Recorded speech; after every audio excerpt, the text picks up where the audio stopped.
आम्हाला चांगली दादही मिळते. ते एक निवडक याची काय योजना होती की मला असं वाटतं ती काढली ना, रंगनाथ पठारे काढले, त्याच्यामध्ये म्हणजे साठोत्तरी काळातले महत्वाचे हा साधारणपणे काळाची मर्यादा होती 60 अशी. त्याच्यामध्ये खूप चांगले लोक आम्ही केले. निवडक साहित्य भास्कर चंद्रजीचं केलं. आणखी आमच्याकडे करायच्या गोष्टी म्हणजे खूप असतात आणि म्हणून त्या सगळ्या वेग सगळं नाही. व्यावहारिक गणितांचं काही पाहिलं जातं म्हणजे काय साधारणतः व्यावहारिक गणित म्हणजे तुमचं तुम्ही फायदा नका देऊ. म्हणजे आंबकडईचं त्या संपादनामध्ये चांगला नाही. त्याच्यात एक मुद्दा असा आला होता की आमची भूमिका ही केवळ आर्थिक व्यवहार पाहणं ही नसल्यामुळे सांस्कृतिक उन्नयन नाही, आर्थिक गणित पाहत नाही. होय, प्रकाशन पाहण्याबद्दल आमचं काही दुमत नाही. पण धंदेवाईक प्रश्न नफा मिळवणं हा एक वेगळा भाग आहे आणि त्याच्यामध्ये आम्हाला खूप प्रमाणात आमच्या व्यवस्थापनाने स्वातंत्र्य दिलेलं आहे. म्हणजे खरं म्हणजे मला तर असं वाटतं की आम्हाला खूपच स्वातंत्र्य दिलं, नको तितकं स्वातंत्र्य आम्ही घेतलेलं आहे. पण त्याचे फायदे झालेले आहेत. म्हणजे मराठी साहित्य व्यवहारामध्ये लोकवाङ्मयाला आज चांगला मानाचा. आणखी मला म्हणजे गृहपत्रिकांचं एकूण स्वरूप आणि आपले वाङ्मय वृत्त याच्यामध्ये तुम्ही काय करता? म्हणजे खरं तर तुम्ही लघु नियतकालिकाच्या चळवळीमधले मी त्या चळवळीचं एक्सटेन्शन म्हणतो. मी ज्या जागी आहे होय तिथे लघु नियतकालिकाची भूमिका काय वटवता येते. 16 ते 20 पानांमध्ये ते आहे. पण तुम्ही बघितलं तर त्याच्यामध्ये उत्खनन सारखं काम म्हणजे ज्याच्यामधून आम्ही काही गोष्टी फोकस करण्याचा प्रयत्न करतो. की उत्खननमध्ये समजा आम्ही एखादा जुना 100 वर्षापूर्वीचा एखादा उतारा देतो तर तो देण्याचं आम्हाला आता काहीतरी कारण दिसत असतं समाजाच्या आत्ताच्या वर्तमानकालीन व्यवहारामध्ये. त्यामुळे आम्ही देत होतो. त्याच्यामध्ये समकाल नावाचा एक वाल्म असतो की ज्याच्यामध्ये आम्ही वर्तमान काळात त्याच्यामध्ये आम्ही चांगलं आम्हाला जे वाटतं डहाके सगळे मालटेकडीवरून सारखं सदर चालवलं आम्ही. चित्रकलेवर आम्ही दिलं. ते मुखपृष्ठांची ती कल्पना मला जरा वेगळी वाटते. ती नेमकी काय नाही, मुखपृष्ठ आता चित्रकारांवरती करायचं काम म्हटल्यानंतर किंवा फोटोग्राफीवर करायचं तर मग शिल्पकार सुद्धा आपण घेतले. शिल्पकार आहेत, चित्रकार आहेत, फोटोग्राफर्स आहेत. मग या सगळ्या कलांकडे सुद्धा आम्ही बघितलं. म्हणजे आम्हाला असं काही अमुक एक कला वर्जी आहे असं काही नाही. त्यामुळे सगळ्या आणि ही एकमेकाशी संबंधातलीच क्षेत्र असतात. म्हणजे असं कला म्हणून ते सगळं वाङ्मयाचं असं काय असं सौंदर्य निकष तर म्हणजे आधीची जी काही भूमिका अभिजनवाद्यांची होती त्यापेक्षा आमची भूमिका जरा थोडी वेगळी आहे आणि ती जास्त लोकांपर्यंत जावी याच्यासाठी. म्हणजे एखादी चांगली कविता जशी त्यातनं पोहोचते तसं चांगलं चित्र पोहोचतं. एखादा चांगला लेखक जसा पोहोचेल बरोबर तसा चांगला चित्रकारही आणि त्याच्यामध्ये आमच्याविषयी फारच कमी असतं. नाही त्याच्यामध्ये सुद्धा तुम्ही काय केलेलं असतं स्वतंत्रपणे तुम्ही करू शकला असतात की आपल्या ग्रंथांसंबंधीची समीक्षा ही इतरत्र आलेली जी आहे ती तुम्ही म्हणजे मग असं होतं की त्या लेखकालाही वाटत असतं किंवा आपलं आणखी 500-600 लोकांपर्यंत जावं. मग वाङ्मयवृत्तमधून ते जाऊ त्याचं काही अंश. पण हे सगळं आम्ही आमची 16 पानांची 20 पानांची जी काय मर्यादा असेल त्या मर्यादेत राहूनच वाचण्याची रोजनिशी पण त्यातूनच आलं. कारण मला संपादकीय लिहायचं. मला वर्तमान काळात काय घडतंय त्याच्याविषयी बोलायचं असतं. आता मी बोलणार आहे या मेच्या अंकामध्ये आत्ताच्या राजकीय सगळ्या मुद्द्यांविषयी मी बोलणार आहे आणि मला काही यातलं काहीही वर्ज नाही. जगण्याशी निगडीत जे काही आहे माणसाबद्दलचं सगळं मला हवं आहे. मग ते काही असं आणि ते सुंदर व्हावं यासाठी त्याबद्दल बोललं पाहिजे.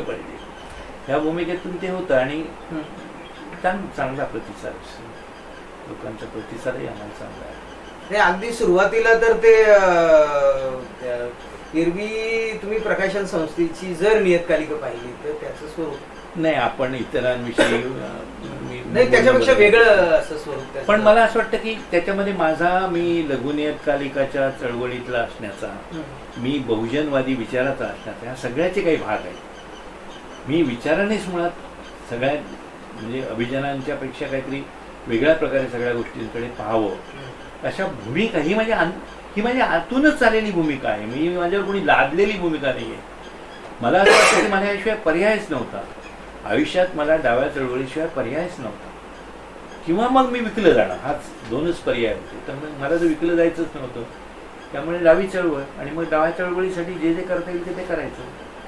ते करताना दुसऱ्याविषयी अनादर व्यक्त करायचा, दुसऱ्यांच्या विचाराविषयी परमत सहिष्णुता ही जी काय आहे ती तर असलीच पाहिजे, ती ठेवली पाहिजे असं मी मानतो. आणि तुम्ही आमचा व्यवहार बघितला तर तसा व्यवहार आम्ही अजून तरी टिकवलेला आहे. दुसऱ्यांच्या मताविषयी आम्ही सहिष्णू आहोत, पण दुसऱ्यांच्या स्वतंत्र तुमचं मत पण असणार याच्यात काही पण असणार आमचं, आणि तेही आम्ही आमच्या वेगळ्या ह्याच्यातून दाखवतो. म्हणजे आम्ही निवडलेली चित्र असतील, होय, आम्ही निवडलेले फोटोग्राफ्स असतील, होय, आम्ही निवडलेले उतारे असतील, ह्या सगळ्यातून आमची एक दृष्टी नाही नवता आणि वैचारिकता असं दोन्ही गोष्टी त्यामध्ये जाणून करतो.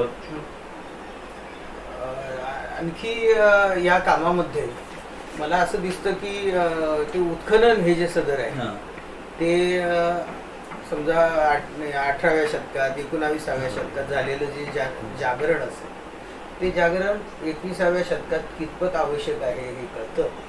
त्यानंतर कुतूहल एक जागरूक होतं,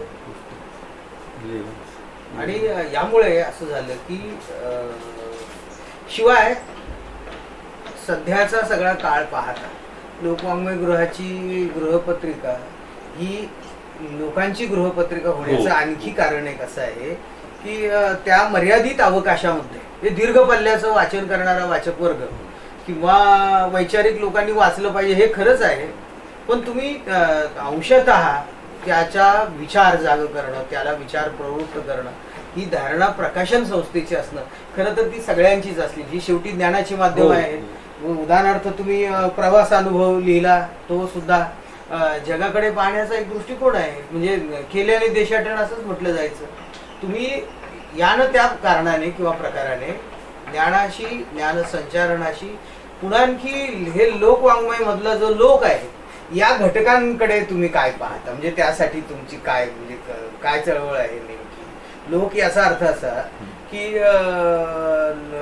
जो अभिजन नसलेला, म्हणजे अभिजन त्यात येणार नाहीत असं नाही, पण एक मोठं लोकसमूह माणूस जे आहे ज्याच्या सौंदर्य कल्पना सारख्या आहे, जगण्याचे संघर्ष सारखे आहे, असा एक व्यापक मोठा जो एक लोकांचा गट आहे, समूह आहे, त्याबद्दलची म्हणजे त्याबद्दल नेमकं लोकवाङ्मय गृह किंवा आपली डावी चळवळ आता या क्षणी कुठल्या तऱ्हेने पाहते.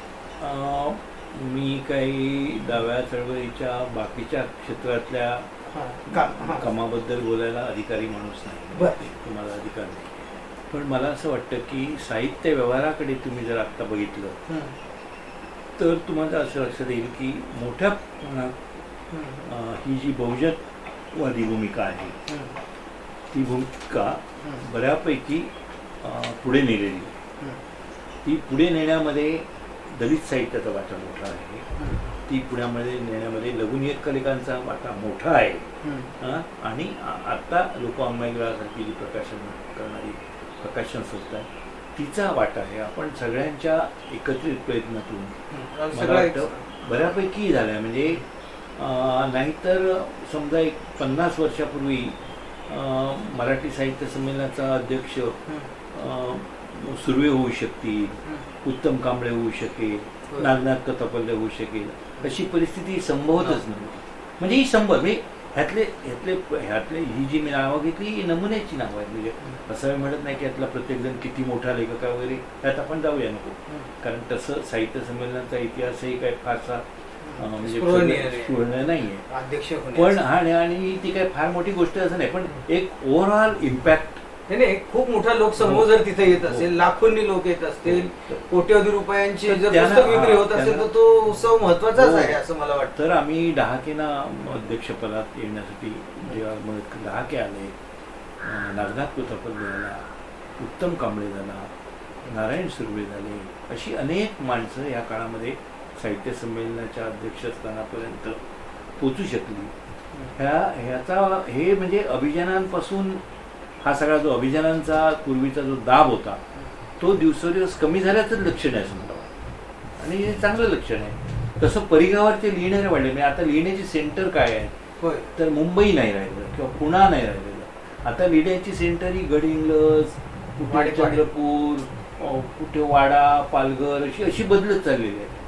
तर एक व्यापक म्हणजे महाराष्ट्र म्हणजे पुणा मुंबई प्रमाण भाषा, आणि त्यातही मग पूर्वीच्या म्हणण्याप्रमाणे सदाशिव पेटी असे इन्फ्लुएन्सेस राहिले. नाही, पण एकूण आजूबाजूला केवळ व तुम्ही जे म्हणत आहात त्या जग सुंदर करणारच साहित्य आहे आजूबाजूला, असं काय नाही.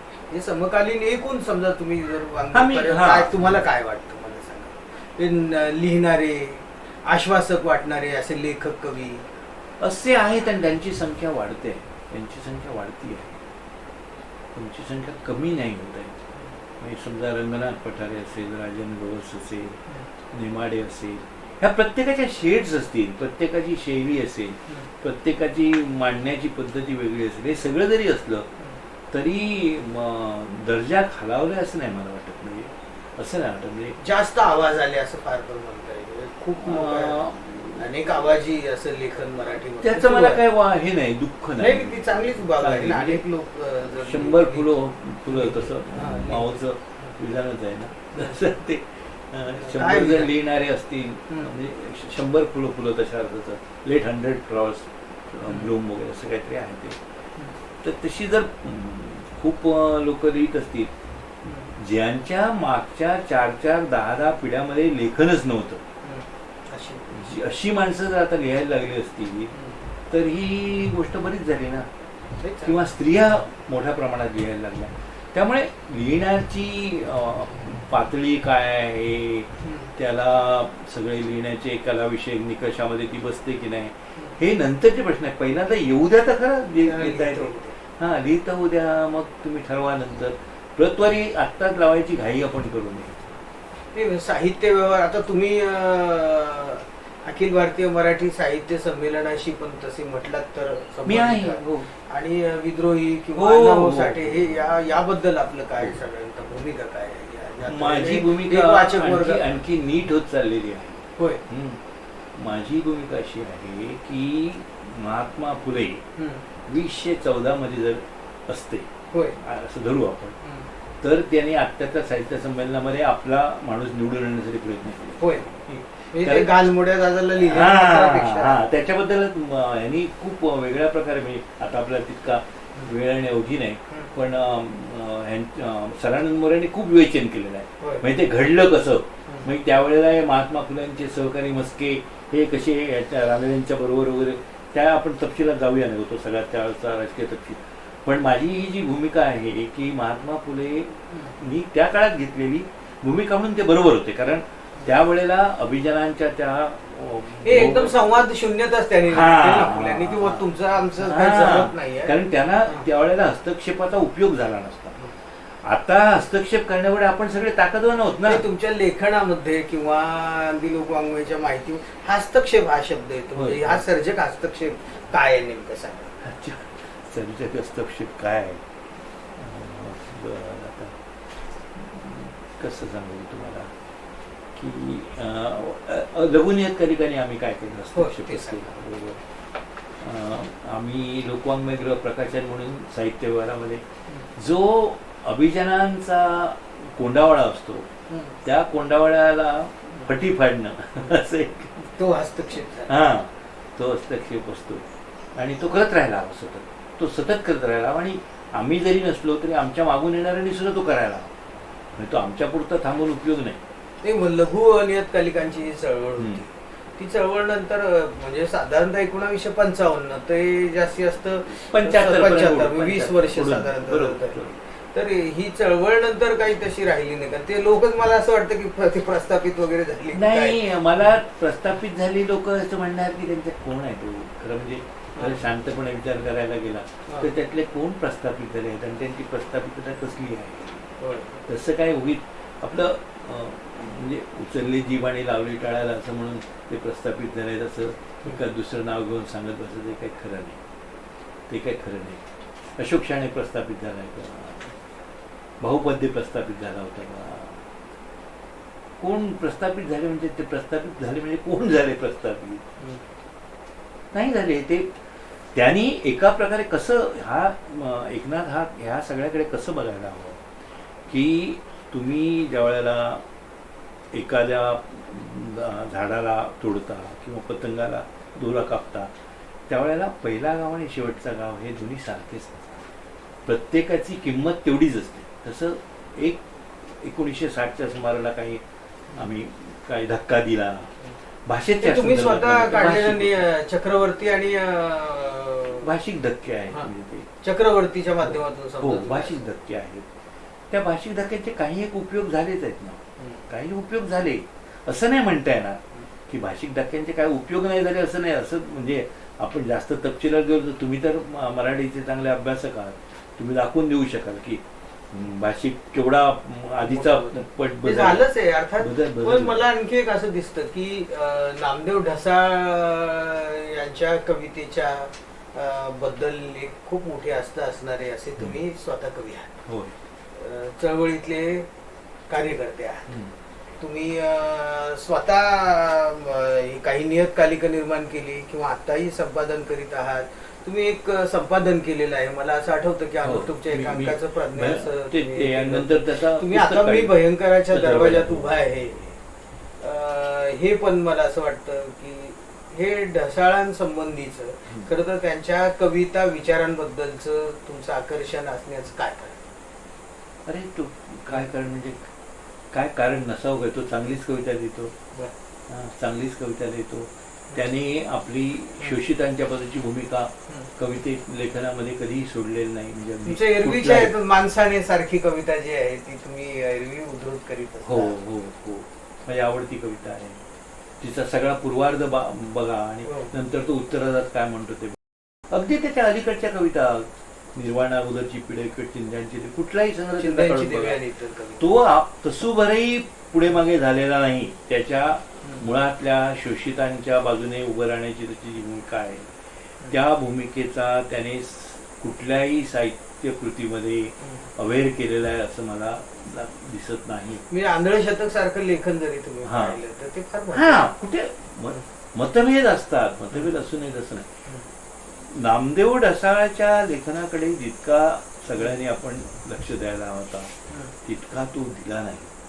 त्याला एकतर आपण दलित लेखक म्हणून कॅटेगराईज केला, ते बरोबर नाही. तो दलित लेखक एवढी त्याची ओळख नाही, ती कविता एवढी कविता नाही, किंवा तशी कुठल्याच चांगल्या लेखकाची नसते. म्हणजे तिला असं दलित ग्रामीण असं करू नये. आणि ही बरी पद्धत नाही. आता तुम्ही प्राध्यापक असल्यामुळे कदाचित तुमच्या दृष्टीने आमचं ते सोयीसाठी असतं, उदाहरणार्थ विद्यार्थ्यांना तो विषय पण हे सोयीचं असलं तरी हे हिताचं नाही. म्हणजे त्यामुळे नामदेव ढसाळच्या कवितेकडे जितका लक्ष पुरवला जायला होता तो गेल्यानंतर आता सगळेजण त्याचं फार कौतुक. आता विश्वकवी वगैरे असं म्हणून आता जोरात. पण मी त्याला तो मेजर पोएट आहे खूप आधीपासून वाङ्मय वृत्तमध्ये सुद्धा लिहून सांगितलेलं. म्हणजे असं नाही, माझी त्याच्याविषयीची. आणि नामदेव माणूस फार घेत होता. हे काय माहिती का, काळसेकरांना आवडणारे कवी नामदेव ढसाळ, काळसेकरांना आवडणारे कवी काळसेकरांना आवडणारे कवी तुकाराम, काही असं धागा वगैरे आहेच ना, आहे. जो काळसेकरांशी जोडला जातो सगळ्या या तारा शेवटी अंतिमतः कवी स्वभावाशी जुळलेले आहेत. हो, चंद्रकांत देवतळेला तुम्ही विचारलं तर चंद्रकांत देवतळे ही चार नाव घेईल. म्हणजे आमची सगळ्यांची याच्यात काही हे नाही आम्हाला. म्हणजे हे सगळ्यांचं आमचं म्हणणंच आहे ते. म्हणजे जे माणसाच्या आणि हे मी सांगतोय एकनाथ, मी आत्ता जितका महाराष्ट्राच्या सांस्कृतिक जडणीघडणीमध्ये जितका अधिकाधिक वाचत जातोय ना, तसं मला खूप जाणवत आहे की आमची सशक्त परंपरा आम्ही भूमी, तुमच्या कवितेमध्ये भूमी, भाषा, आई ही हाक राहिली नाही याचा अर्थ ते केवळ संबोधन नाही, ते मातृतत्व जे आहे, जे मातीत आहे, भाषेत आहे, बोलीत आहे, याच्याकडे आपण नीट लक्ष पुरवलं नाही. तुमच्यासारखे मूळची वसाहत जी आहे ती आपली सोडून दिली, नव्या वसाहती आपण वसू लागलो आहोत. काय ज्या स्वप्नांच्या आहेत, कचकड्यांच्या आहेत, ज्या केवळ भुलावा आहे, ज्या केवळ आकर्षक आहेत, ज्या केवळ लोभस आहेत, अशा एका भुलाव्याच्या काळामध्ये आपण जगतो आहोत. तेव्हा आता या एकूण सगळ्या जगण्याबद्दल, लिहिण्याबद्दल, साहित्याबद्दल, पुस्तकांबद्दल तुम्हाला काय म्हणायचं? आपण जेव्हा समारोपाकडे वळतो आहोत समारोपाकडे वळण्याआधी तुम्हाला माझी एक सगळ्या समारोपाची कविता वाचून दाखवायची आहे मला. ती याच्या शेवटच्या हा जरा पुन्हा जरा नाही म्हणजे मला हवं असं आहे की सतीश काळसेकर या नावाचा माणूस, या नावाचा कवी, या नावाचा प्रवास वृत्तांतकार, या नावाचा लेखक, वाचक, संपादक या आपल्या जगण्याकडे कसं पाहतो? स्वतःच्या दुसऱ्यांच्या जगण्याबद्दल तुम्हाला काय वाटतं? हे काळ आहे, काही गमक समजा पाहिजे असतील तर आजचा काळ पहा. शिक्षण, राजकारण, धर्म, भाषा यांची काय स्थिती आहे? मी उदास आहे, पण निराश नाही. जग सुंदर करायचं, निराश नाही. मला उमेद आहे. हे बदलेल असं बदलेल अशी माझी उमेद आहे. नाही तर मी कशाला आटापिटा करू, नाही तर मग मी नाही. मला तर एक प्रश्नच आधी असं विचारायचा होता की या साहित्याने जग बदलतं, समाज बदलतं असं तुमचं मत आहे का, असं मला विचारायचं होतं. पण मी तेव्हा धाडस केलं नाही. आणि तुम्ही असं म्हणत आहात की मी उदास नाही पण हे बदलू शकेल, ते कसं मला सांगा. एक तर साहित्यिक हा मी फक्त लिहिणारा इतक्या पुरता स्वतःला बांधून घ्यायला तयार नाही. माझा बाकीच्या जगण्यातले सगळे जे व्यवहार असतात त्या सगळ्या व्यवहारातच जबाबदारीने वागायला हवं. मी एका ठिकाणी जबाबदार, दुसऱ्या ठिकाणी बेजबाबदार असं चालणार नाही. म्हणजे जर मला चांगली कविता लिहायची असेल तर मी चांगला माणूस असणं ही गरजेचीच गोष्ट आहे. चांगला माणूस असल्याशिवाय मी चांगली कविता लिहूच शकणार नाही. आता चांगल्या माणसाचे काही अंतर्विरोध दिसतात का, म्हणजे तुम्ही कोणतरी मला असं जॉर्ज एन, तर जॉर्ज एने हे त्याचं मोठं उदाहरण आहे की जॉर्ज एनेला तो फार वेगळ्या सगळ्या दुष्प्रवृत्ती त्याच्यामध्ये होत्या आणि तरीसुद्धा त्याला सेंट जेने असं सार्थाने म्हणून त्याचं समर्थन केलं. तसं ते करावं लागतं. म्हणजे चांगला माणूस असणं, चांगला माणूस हा जर असेल तर तो अनेक गोष्टीत गुंतलेलाच असतो. त्याला जग चांगलं करायचं असतं, त्याला चांगली कविता लिहायची असते. त्याला माझ्या स्त्रीविषयक कविता तुम्ही ज्या पाहिल्या किंवा माझी स्त्रीविषयक जी भूमिका आहे ती अतिशय समत्व भूमिका आहे. तर ती त्याचं कारण तेच आहे, सत्तेला आव्हान देणारी जी आहे. त्याचं कारण तुमच्या कवितेतली जी बंडखोरी जी आहे ती काय आहे, तर ती स्त्री एका पुरुषी सत्तेला आवाहन करू पाहते. की दैवी शक्तीला, मेरी या कवितेमध्ये जे घडतं की म्हणजे हे ठीक आहे, देवाने देव होऊन यावं, पण मी स्त्री आहे, मी माणूस आहे. तेव्हा आपण तर त्या अंगाने विचार केला तर मला असं वाटतं की साहित्यिकाला रोल आहे बदलण्यामध्ये, जग बदलण्यामध्ये. मी काही जगातल्या अशा मोठ्या म्हणजे रुसोसारख्या माणसांनी अनेकांनी हे आधी सांगितलं. साने गुरुजींबद्दल तुम्हाला आकर्षण आहे. आणखी एक गोष्ट अशी आहे की एका बाजूला गांधीजींचं पण आकर्षण आहे, दुसरीकडे मार्क्सवादाचं पण मला ते दोन वेगळी, तिसरीकडे तुकोबांचं आकर्षण आहे. आताच्या एका कवितेत मी आणि या पुस्तक संग्रहामध्ये कुठेतरी ते ओशनचं पण पाहिलेलं आहे. म्हणजे हे सगळं कुतूहलाने समजून हो मला माझं कुतूहल खूप, मी एकनाथ अत्यंत नम्र होऊन सांगतो की माझं कुतूहल आजही या क्षणालाही जराही कमी झालेलं नाही. मला कोणी जरा कुतूहल मला एखाद्या विषयाविषयी दाखवलं की मी परवा मी त्या शरद जोशींची जो 2000 रुपयाची पुस्तकं मागवून घेतली संच. आता मी ती कधी वाचू शकणार आहे मला माहिती नाही, पण मला समजून घेण्यात इंटरेस्ट आहे. समजून घेत आणि जे तुम्हाला बदलायचं आहे ते समजून घेऊनच तुम्ही बदल करू शकता. म्हणजे बदल करायचे असतील तर तुम्हाला ती गोष्ट आधी समजलेली असणं गरजेचं. घोषणांनी किंवा मोडतोडीने नाही, समजून घ्या. हे जर जग तुम्हाला बदलायचं असेल तर जग समजून घ्या. आणि ते जग समजून घेण्यामध्ये ओशो मला उपयोगी पडतो, गांधी उपयोगी पडतात, कबीर मार्क्स उपयोगी पडतो, कबीर उपयोगी पडतो. त्यातला प्रत्येक माणूस मला उपयोगी पडतो ना. वाङ्मय असं याच तऱ्हेने तुम्ही पाहता वाङ्मयाकडे? वाङ्मय काय एक स्वतंत्र गोष्ट म्हणून मी एकक म्हणून पाहायला तयार. तुमच्या परिभाषेत सांगायचं म्हणजे हे एकमेकाशी जुळलेलंच आहे ना, आंतरसंहिता आहे. त्यामुळे नाही, त्यामुळे मला कशात, मला प्राण्यांमध्ये इंटरेस्ट आहे. तू जर नीट माझी पुस्तकं, तुम्ही तुमच्या कवितेमध्ये ती सोना माझ्या अनेक गोष्टीत मला इंटरेस्ट. मला कावळा, ते आमच्या कावळ्याची जोडी सध्या येते, ती आमच्या रामचंद्रन आणि त्याच्या बायकोला ती आली की दोघं टोचायला लावतात. तर म्हणून मग मी वर तिसरा म्हणत होतो की ते टोचते. तर का, तर मला मी बघतो माझ्या असं लक्षात आलं की तिथे आम्ही एक पाण्याचं जे भांडं ठेवलं होतं ते भांडं रामचंद्रांनी काहीतरी साफ केलं आणि ते कावळे त्यात आणून टाकत काहीतरी असतात. ते ओलं झाल्यानंतर ते मला वाटतं खात असावं. तर असं हे मला त्याने इंटरेस्ट आहे ना ते. आणि मी लहान मुलासारखा नाही, अजून खूप निरागस आहे, म्हणजे खूप नाही, निरागस कविता असली पाहिजे असं हा त्या एका हा, कवितेमध्ये मला आलंय. मी स्वतः खूप निरागस आहे. मला अजून एक म्हणजे लहान मुलासारखं कुतूहल माझं असतं. मला सूर्य उगवणं, सूर्य मावळणं, आकाशातले तारे, ह्या सगळ्यांविषयीचं माझं हे कुतूहल, ऋतू, हे इथले सगळं हा मला झाडं कुतूहल झाडं. आहे, कुतूहल आहे.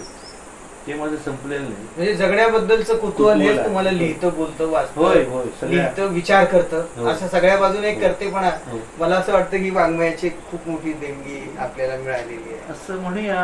काय मिळालं, काय नाही, म्हणजे काय म- गमावलं, काय ते मिळवायचं काय होतं आणि भलतंच हाताशी आलं असं काही घडलेलं नाही. नाही. काय त्या एका तसं आपलं आपल्याला असं तर व्हायला नको. ही एक कविता जर तू वाचलीस हो. तर त्या कवितेवरती काही जणांचं म्हणणं की निराश सूर करते, तर त्याच्यात बिलकुल निराश नाही. नाही. आणि असं व्हायला नको. त्याच्यात हा आपल्याला असं तर व्हायला नको होतं. म्हणजे आपलं काय व्हायला हवं होतं आणि काय झालं, त्याच्यात विटात जमवण्यात संपत गेली उभारणी, होय. त्याचा शेवट आहे ना. तो माझा स्वतःचा शेवट नाही आहे, तो माझ्या अवतीभोवती जो समाज आहे त्याच्याविषयी मी हा, माझ्याविषयी बोलतो. नाही, नाही, व्यक्तिगत तर पातळीवर हा, असं तर येत नाही. ते- त्यासाठी मी लावलेला तो जो अर्थ होता असा की एक मध्यमवर्गीय हे पळपुटे थोडस बाजूला राहणारे जे लोक आहेत त्याबद्दल तुम्ही. हो म्हणजे ज्यांना हो. पूर पाहायचं आहे, ओलं व्हायचं नाही, ज्यांना वाहून जायचं नाही किंवा प्रवाहाच्या विरुद्ध हा. पोहायचं पण नाही, अशी जी एक कातडी बचाव धोरण असणारी जी भूमिका असते, आणि तिचा प्रतिवाद तुम्ही करीता. दुसरं मला काय माहितीये का, मला मी तसा मला जे मिळालं त्याच्याविषयी फार समाधान आहे माझं. तू वाचलेलीच कविता आहेस ती, की आपल्या लायकीपेक्षा काकणभर आपल्याला जास्तच मिळालं असं मांडणाऱ्यापैकी मी. बरोबर. आणि ही माझी खूप आतून आलेली भूमिका आहे.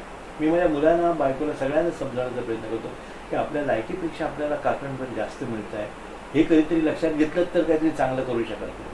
आपल्याला कमी मिळालं ही जर अड करता पण राहिलो तर कठीण आहे ना. रणधोकरव्यांच्या संदर्भामध्ये एक कादंबरी आहे आणि त्या कादंबरीमध्ये ते जे नियतकालिक काढत होते समाज स्वास्थ्य, ते सगळे अंक असे पसरलेले असायचे आणि त्या सगळ्या गोष्टींकडे ते ज्या नजरेने पाहायचे, ती नजर अशी असायची त्यांच्या त्या निर्मितीकडे, ती मुलांकडे ज्या तऱ्हेने पाहत. मला हे सगळं असं काही जाणवत आहे. ही सगळी तुमच्या मुलं बाळ एक नांदणारं गोकुळ असावं.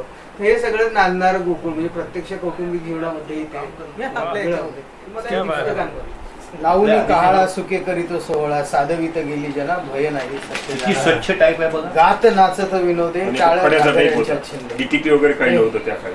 नाही नाही, हे तो याचं गीता प्रेसचे कुठली आहे? नाही घेता प्रश्न कुठली तरी पांडुरंग जावजी आपल्या निर्णय सागर छापखान्यात छापून ही प्रसिद्ध केली 1927. बाप. तुकारामाची गाथा वासुदेव लक्ष्मण शास्त्री पंशीकर यांनी तपासून दिलेली आहे. आणि विशेष म्हणजे कठीण शब्दांचा कोश पण सगळं याच्यामध्ये आहे. सगळं पूर्ण गाथा आहे.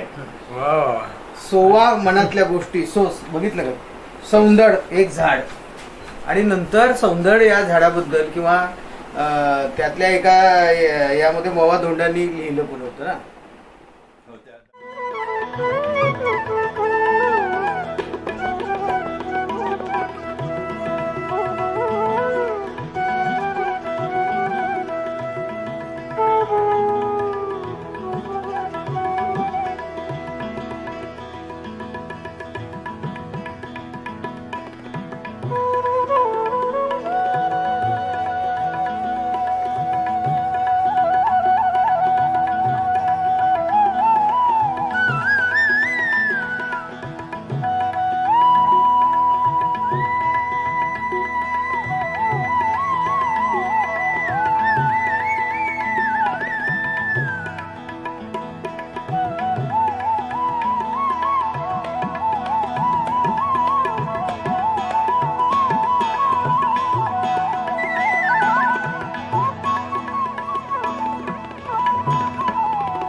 विद्यापीठाच्या कला विद्या शाखेतील मराठी विषयाअंतर्गत BCDच्या संशोधन प्रकल्पांतर्गत आमचे गुरुवर्य डॉक्टर एकनाथ पगार सर करत असलेल्या कवी सतीश काळसेकर यांच्या वाङ्मयीन कर्तृत्वाचे मूल्यांकन आणि चित्रीकरण या विषयावरच्या संशोधन प्रकल्पाच्या प्रसंगी आदरणीय कवी काळसेकर सरांनी या ठिकाणी विविध कवितांचं वाचन, गायन, त्याचबरोबर त्यांच्या एकूणच वाङ्मयीन कर्तृत्वाचे विविध पैलू या ठिकाणी व्यक्त केले आणि सरांच्या संशोधन कामासाठी निश्चितपणे मोलाचं असं सहकार्य केलं. त्याबद्दल मी पगार सरांच्या वतीने, आमच्या देवळा महाविद्यालयाच्या वतीने, पुणे विद्यापीठाच्या BCDच्या वतीने सरांचे खरोखर आभार मानतो आणि सरांच्या एकूणच या सर्व प्रक्रियेत आपल्या सर्वांसाठी एक प्रार्थना, सरांची प्रार्थना नावाची सर्व माणसांसाठी एक प्रार्थना आहे ती सरांनी या ठिकाणी आपल्या सर्वांसाठी म्हणावी अशी सरांना विनंती करतो. प्रार्थना. जिभेने अडखळू नये तिळमात्र, जिभेने अडखळू नये तिळमात्र, चांगल्याला चांगले म्हणता जिभेने अडखळू नये. हाताने घेऊ नये आकडते तसूवरही, सत्कार्यासाठी देताना मत्तीचा हात हाताने घेऊ नये आकडते तसू. पावलानी थकू नये क्षणभरही भटकताना माझा सुंदर देश, पावलानी थकू नये क्षणभरही. डोळे भरून यावेत आनंदात, पाहताना वाचताना ऐकताना चांगले, डोळे भरून यावेत आनंदात. भरून यावा ऊर, घर होताना घरासारखे, कुटुंबासारखे भरून यावा ऊर. काळजाने जावे हेलावून, काळजाने जावे हेलावून, मित्र होताना भावासारखे सवदर, काळजाने जावे हेलावून. आणि अवघे अंतराळ येताना आपल्या कवेत, आणि अवघे अंतराळ येताना आपल्या कवेत, आपण व्हावे आपसू लहानाहून लहान, विनायास लहानाहून लहान. थँक्यू. आता आपल्याला